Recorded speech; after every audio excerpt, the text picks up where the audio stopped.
Introduction. Gauss' theory of gravity is a geometrical theory and is well suited to be explained by images.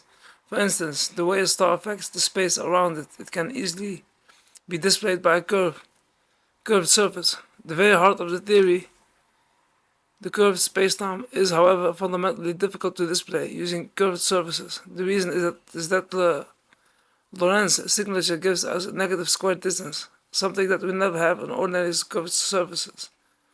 Curved surfaces.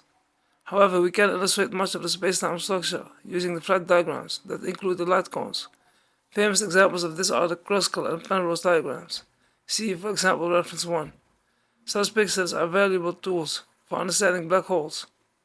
This article describes a method that lets us visualize not just the causal structure of spacetime, but also the scale, the proper distance. It is my hope that these illustrations can be of help in explaining the basic concept of general relativity to a general audience and exploring the possibilities of this method. I use the language of mathematics of general relativity. The level is that of teachers or skilled students of general relativity. The resulting illustrations can, however, be used without any reference to mathematics to explain concepts like gravitational, time dilation, cosmological expansion, horizons, and so on. In Sec 2, I give a brief introduction to the concept of the curved spacetime, using the method of this article and consider a few examples of physical interest. This section presumes no knowledge of general relativity. In Section 3, I explain the method. Section 3, I explain the method underlying the illustrations thus far, and also apply it to a black hole and a hollow star. In sections 4 to 8, I present the general formalism, demonstrate how to use it to produce embeddings, and investigate the geodesic properties of the formalism. These sections are of more technical character. In sections 9 to 13, I apply the formalism to various types of spacetimes. In sections 14 to 16, I relate this work to other similar approaches and comment on this article. Sections 17 and 18 include some pedagogical questions and answers.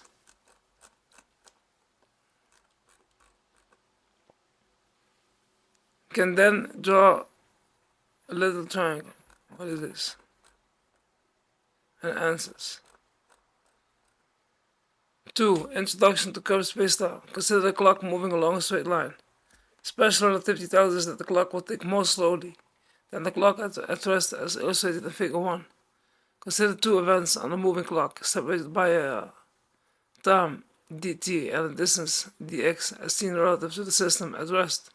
We can illustrate the two events and the motion of the clock in the spacetime diagram as depicted in Figure 2. Time is directed upwards in the diagram. The motion of the clock corresponds to a word line in the diagram. The proper time interval dt is the time between the two events according to the moving clock, which is given by squared 2. Here the velocity of light noted in the limit as the speed of the clock approaches the speed of light. We have dx as cdt, and thus from equation 1 we have dt as 0. A clock moving almost at the speed of light will thus almost not tick at all relative to the clocks at rest. It is customary to choose the axis of spacetime diagram in such a manner that motion at the speed of light corresponds to a line that is inclined at a 45-degree angle relative to the axis of the diagram. At every point in the diagram, we can then draw a little triangle with a 90 degrees opening angle, known as a light cone. The rightmost edge of the triangle corresponds to a right-moving photon, and the leftmost edge corresponds to a left-moving photon. No material objects can travel faster than the velocity of light, which means that the word lines of objects must always be directed within the local light cone. Curved spacetime. In GR, we have a curved spacetime, which may illustrate by a curved surface with little locally flat coordinate systems, known as Minkowski systems, living on it as illustrated in Figure 3. The little coordinate systems on the surface work precisely as the spacetime diagram of Figure 2. In particular, the word lines of moving objects must always be directed within the local light cone. To find out how much the clock has ticked along its windings word line, we consider the nearby events along the word line and sum up the dt's we get using equation 1, where dt and dx are the same and are the time and space separation between the events as seen relative to the local Minkowski system. B. The spacetime of a line through a dense star. As a specific example, let us consider the spacetime of a line through a very dense star, as depicted in Figure 4. The circles around the surface correspond to fixed positions along the line through the star. The lines directed along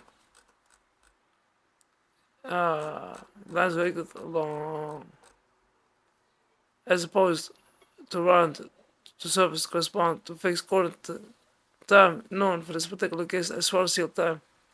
Consider now two observers, one at rest in the middle of the star and the other at rest far to the left of the star. The word lines of these observers are circles around the middle and the left end of the spacetime. Obviously, the distance measured around the spacetime is shorter at the middle than at the end.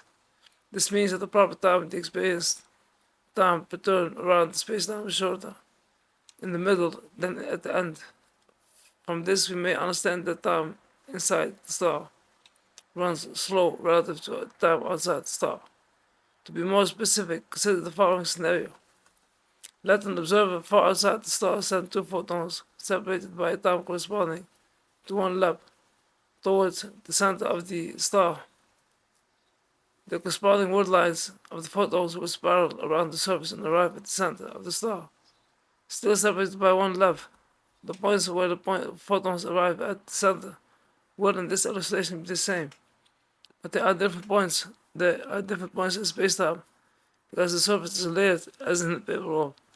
Since the distance around the central part of the spacetime is smaller than that toward the ends of the spacetime, the observer is in the center of the star will experience a shorter time between the arrival of the two photons than the time between the emission of the two photons as experienced by the center. This effect is known as gravitational time dilation and is a consequence of the shape of spacetime. Alternatively, we may note that the lines of constant coordinate time are lying closer to each other in the middle of the spacetime surface than at the ends. An observer inside the star will therefore observe that the local clock showing Schwarzschild coordinate time is synchronized with the proper clock far outside the star. It takes much faster than the clock measuring proper time within the star. We may then understand that an observer inside the star we will see the universe outside the star evolving at a faster rate than that experienced by an observer outside the star.